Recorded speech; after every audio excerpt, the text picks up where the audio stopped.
Hey everybody, how's it going, and welcome to another beer review. Again, to add to this crazy busyness that's been going on so far in the studio and everything that's been happening lately. I've been getting all kinds of beer shipments, which I'm truly so thankful for. This one here is definitely not an exception. This one here was brought in to me from a good friend of mine, Mr. George Augustus, and his daughter, Brooke. Which sent me this up from Niagara Falls, or Niagara in Ontario. I don't know how close they are exactly to Niagara Falls. I'm not very knowledgeable in that area of the country. But anyway, they sent me up a massive, huge care package, which included 5 bottles, but sadly you only see 4 of them here, and 1 can. The can, you don't see it here because I couldn't hold back. I drank the can before bringing it on the show. It was their well, we'll talk about it later. Anyway, to get back to what happened to the 5th bottle, I did take a picture of these bottles not that long ago. I don't know if you follow me on Instagram or not. If you do not, click follow on Instagram, for fuck's sakes. You should be following me, please, and thank you very much if you do so already. So anyway, I put a picture on there, and the road to get to that location for the picture was very much rough indeed. It was a lot more rougher than what I remembered it to be. Or actually, just this time of the year, it's really rough. And sadly, we had a casualty and we lost 1 bottle. We lost their Farmhouse Saison, which was one of the beers which I was looking forward the most to drink. So I'm really kind of down in the dumps for that. But I do have still some very good, looking really good stuff that I'm really interested in trying. And this is coming from a brewery that I've never had anything from before. They're called Oast House Brewery out of Niagara. So I'm really excited to try these guys out. I've never had anything from them before, like I said, and this is from their Farmhouse series, so I'm really interested in trying them out. And the can that I had was the Farmer's Ale, which was in the picture as well, which I think is their flagship beer. Style of a pale ale, 5 point something percent ABV. I don't have the can with me right now. It might be in my garage or something in the up-and-coming new studio. So anyway, it was really good, and I'm not surprised that it is their flagship, and it must be one of their best sellers as well. It was truly a great pale ale, very crushable. So if you do see it around in the LCBO, or you get the chance to get to the brewery itself, grab a can of the... You know what? I'm going to go look right now. Is the Farmer's Ale, or is the Country? It's a Country Ale. It's the Barn Raiser. There we go. The Barn Raiser. Very good. Very tasty. As you'll notice, I don't know very much about this brewery at all. I don't know anything at all. This is totally new to me. And actually, they're bringing... I've been sent some styles that I've actually never had before. So I'm really interested in trying them out, and... you know what? These are 4 huge 750ml bottles.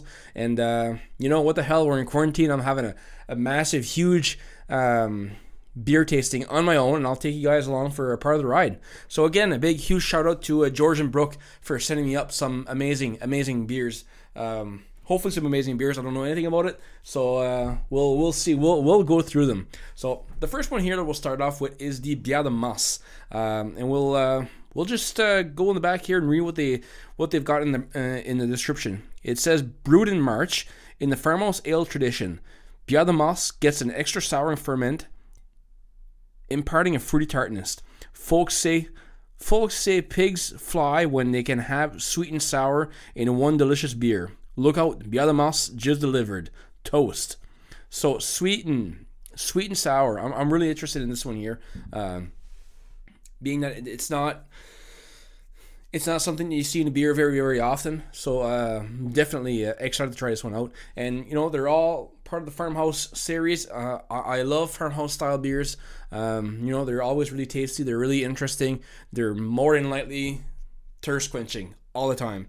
And this one here is ringing in at 5.5 ABV, which isn't very strong. There are some other ones in here that are ringing in a little bit stronger than that. So I'm excited to see this one here. So on the back of this bottle, on the back of every bottle actually, you'll notice that I'm not the best at taking these corks off. So more than likely I'm going to be struggling, and you'll be able to witness that for yourself. So this one here, it says began aging on March 22nd, 2018. This is well over 2 years. Wait. Yeah.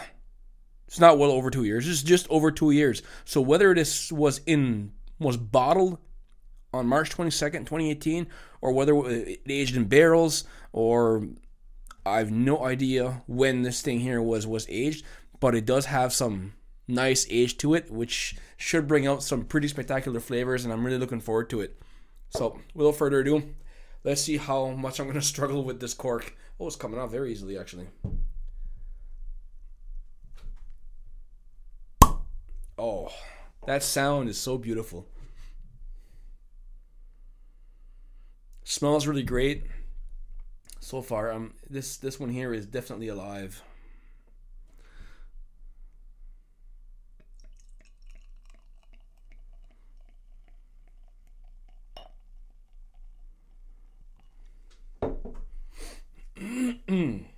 Biadamas.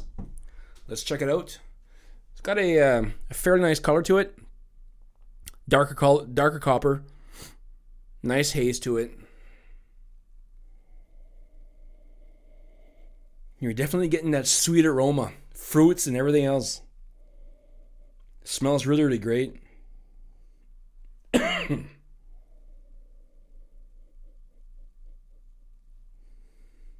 getting kind of like a dark fruit,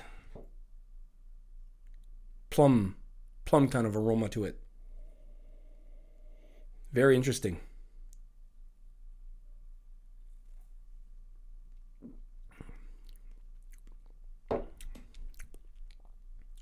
This is cool. I'm gonna have another drink.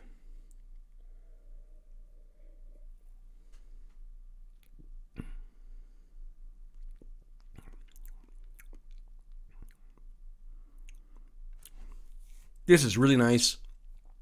You guys are really coming along with with me on this beer tasting. Being that they are farmhouse sales and they've been aging for a little while, I am taking a little bit more time to really digest all the flavors that are coming through. Definitely, and the fact that I know nothing about this brewery, this is really, really interesting and really fun. So you guys are being a part of the process. So this one here is really nice. It's got it is sweet and sour. It does pack a good punch of tartness to it. It's got those farmhouse style of notes, that earthy, weedy kind of notes that are coming in on the back end, which is really nice. It's a nice dry finish on it. Very, very nice.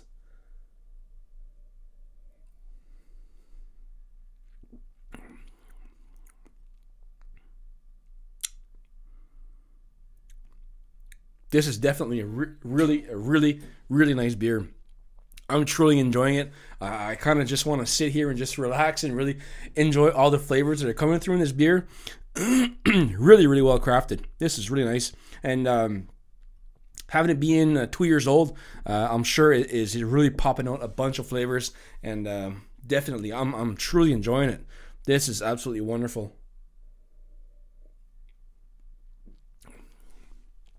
So it is fun every now and then to venture off into more complex beers. It makes the whole beer tasting experience that much better. Having your can of everyday beer, pale ales and IPAs and porters and all kinds of things like that are fun. But if you have some beer that's been aging for a while, it is absolutely wonderful and very interesting to go through them. And aging beers is definitely a gamble on its own. You can never really tell what the beer is going to come out as.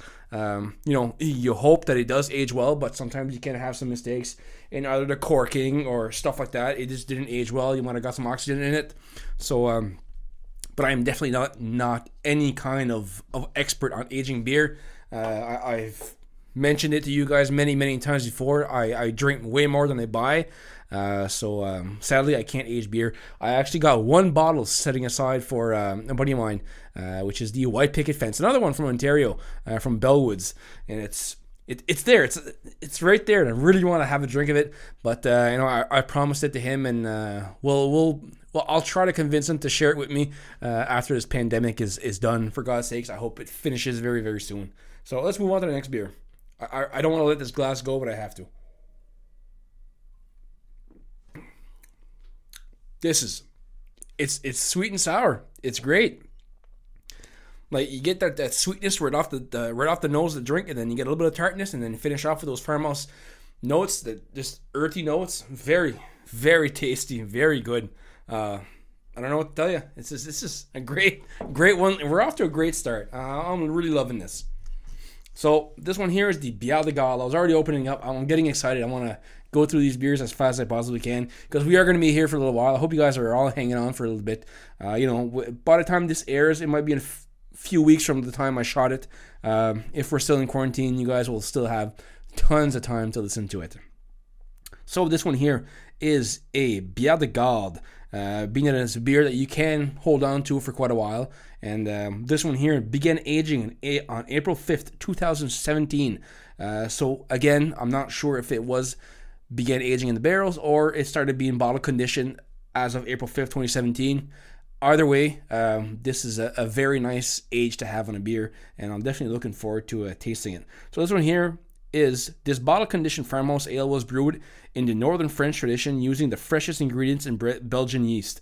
The Bière de Galles is brewed to celebrate harvest and quench the thirst of seasonal workers that make it happen every year.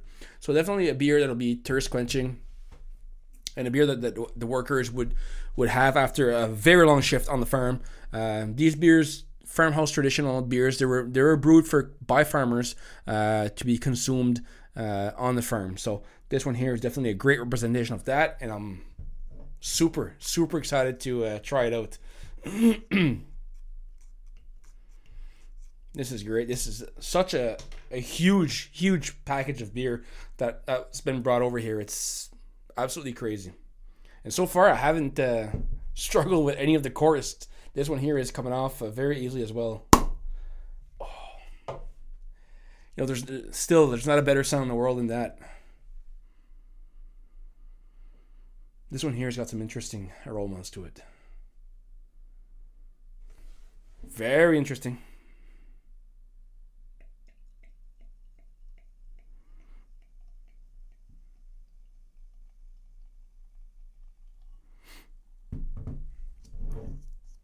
This one here is definitely coming in at a little bit stronger ABV. It's coming in at 7 ABV. So me drinking alone, finishing off all these bottles. I might not get to the last bottle tonight. I'll do what I can, but I'll try to share some of them with my wife if I'm that friendly.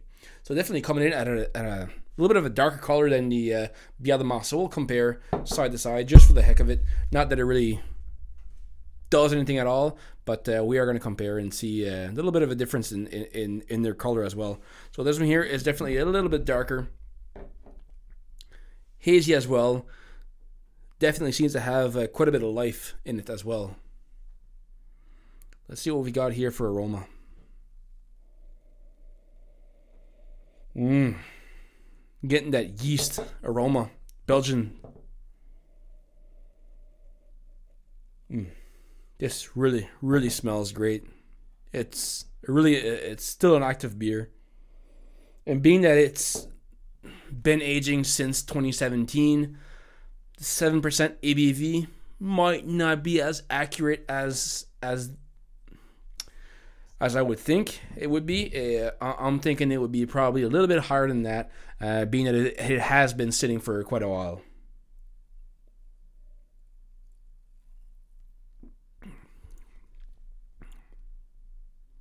Oh, wow. Shit, that's good. Me, like, what I enjoy the most about these beers is, yes, they're thirst quenching, but the dry finish on them is absolutely wonderful. It's great. It finishes so well. It just makes you want to have another drink. It's the same concept as when I get an IPA that's got a really, really big bitterness bite, you want another drink. Same thing with this one here. You just want another drink, and it's really thirst quenching at the same time. So really, definitely a great beer. And smooth too. It's really nice. Really great mouthfeel.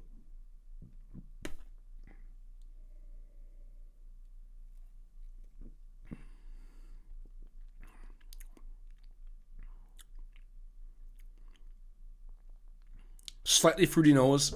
No tart whatsoever in this one here. But very, very nice.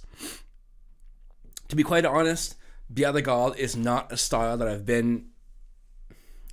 I've really had any kind of experience in at all.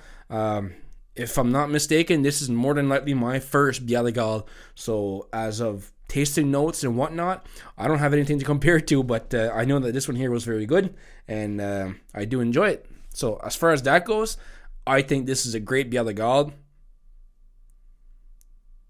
And that's all that really matters right now. This is really good.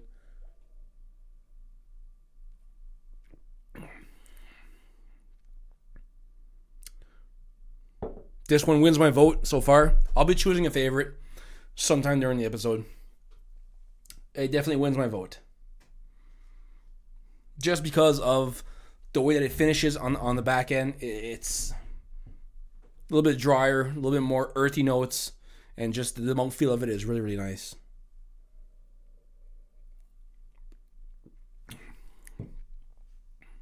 Oh, that's nice. Really, really enjoyable. And we're moving on to this one here.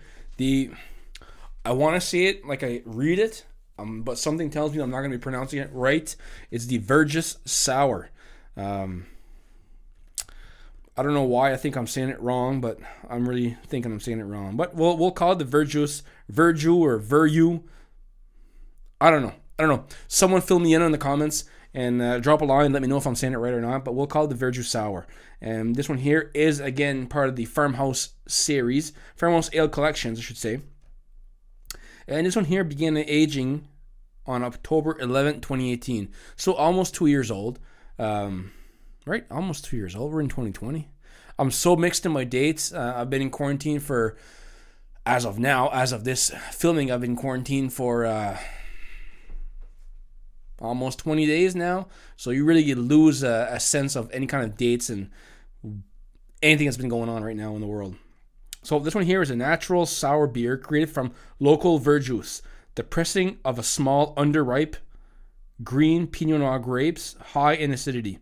So far, I'm really enjoying this description. This is going to be, when you're mixing wine ingredients, wine notes with beer, for me, it tickles all of my senses. So this traditional French technique brings a strong vinous and puckering element to the beer. However, months of aging in barrels and bottle have both softened and added depth to create something truly Niagara. So again, like I said, these grapes are definitely going to be bringing in some vinous notes, and they're going to be bringing in a totally new aspect to the beer, which I really, really enjoy tasting in beer. And it's one aspect of, these big farmhouse style ales and blended fermentation beers that can attract wine drinkers to it, because you're going to be finding some notes that you find in the wine and you find in the beer, and it's not. You can't compare it to any kind of beer that you've kind of had before if you haven't really explored different types of beer. So definitely, if you're a wine drinker, try something with some vinous notes in it.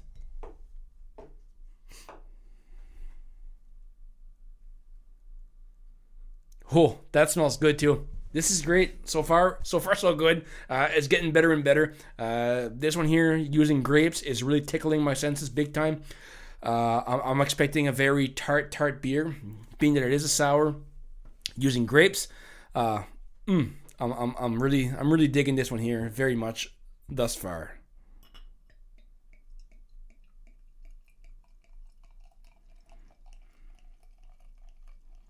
We've got a very, very different color profile on this one here.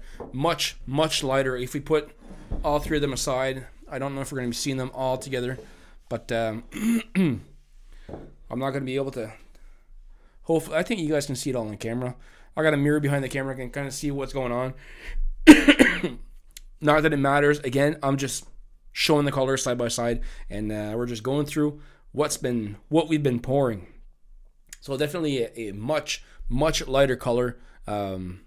Still a little bit hazy on this one here too. So very interesting to see what we're going to have for aroma. We should be getting an aroma of those grapes and the Pinot Noir aspects to the beer. So it should be coming out very, very nice.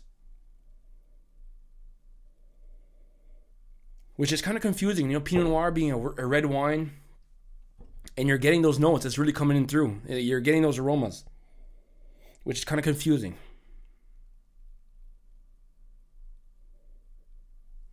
Really, really nice.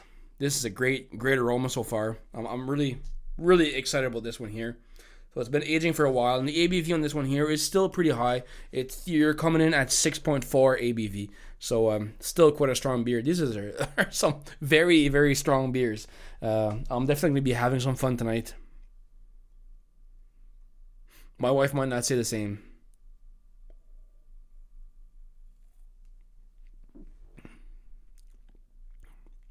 Oh.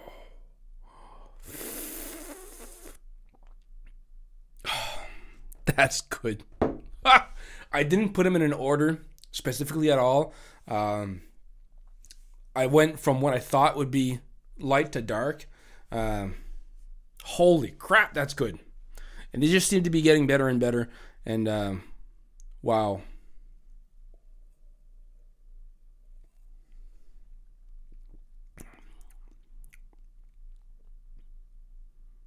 Such a nice beer. Really light, crisp, effervescent. Those grapes are really coming through with some really nice flavors, and the Pinot Noir notes are really coming in through. This is very, very nice beer. It's not too tart either as well, so very similar to a wine.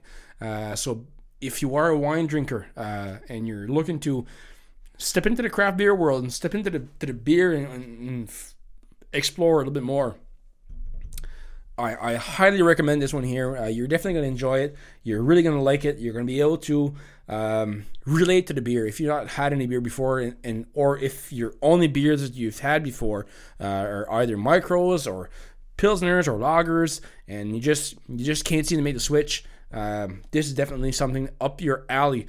So wine drinkers, you need to try this one out.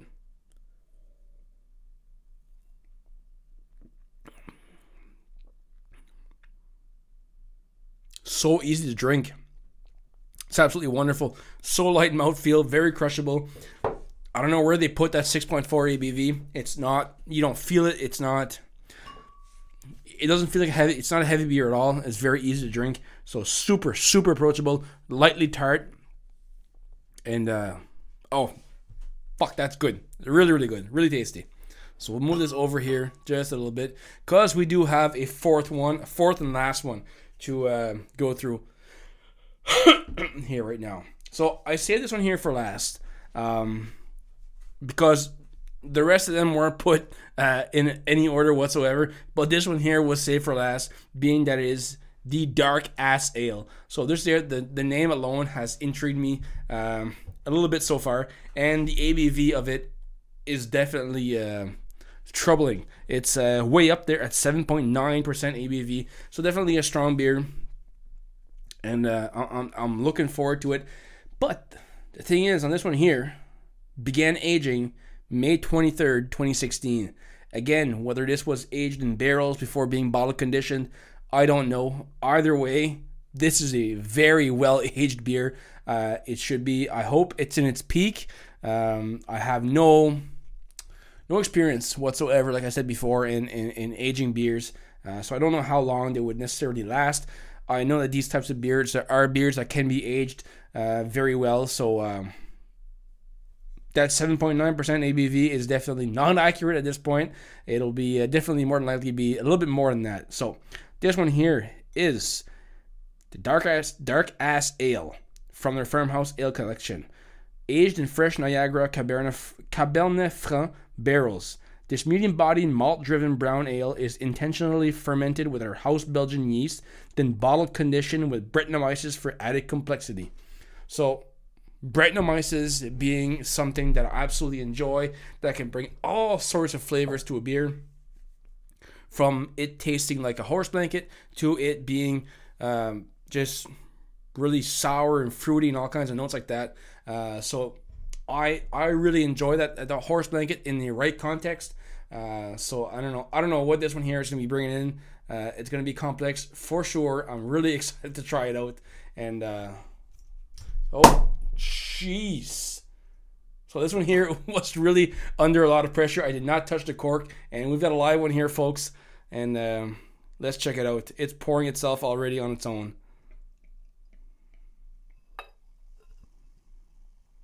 So the reason why it does this is still unknown to me, why these beers, they get alive like that. And they're just overpressured or whatever it is. I will get some research done on why these beers, as soon as the cap comes off, it just seems to come alive. And that was really sharp. And the cork really came out just right away like that. So there's always activity going on in the beer, no matter how long it's been sitting down. This one here, definitely, as you've noticed, something's going on in this beer, and it's definitely not done fermenting. There's definitely some activity going on in here, very much. So, which makes me even more intrigued about how this is going to taste. Really getting those Brettanomyces hints there.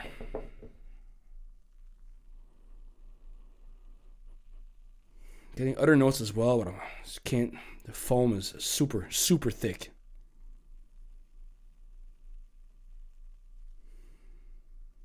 It's going to be interesting. Let's dive in and see what we've got for taste. And we'll try to fight our way through the foam. So I don't feel like sitting here and waiting for the foam to give out.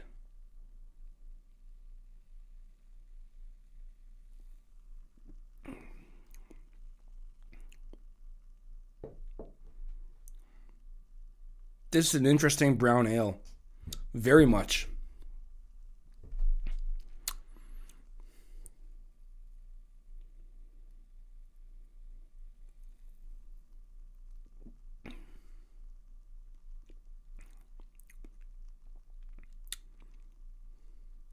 It's basically like a sour brown ale. Getting a nice bitterness on the back end, which I really enjoy.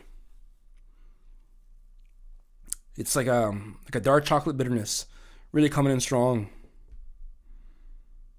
This is nice. This is definitely a sipping beer.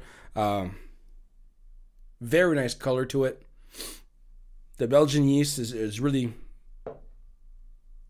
doing a great job in this one here, and really coming in through, and just taking all those flavors and really tying them all together.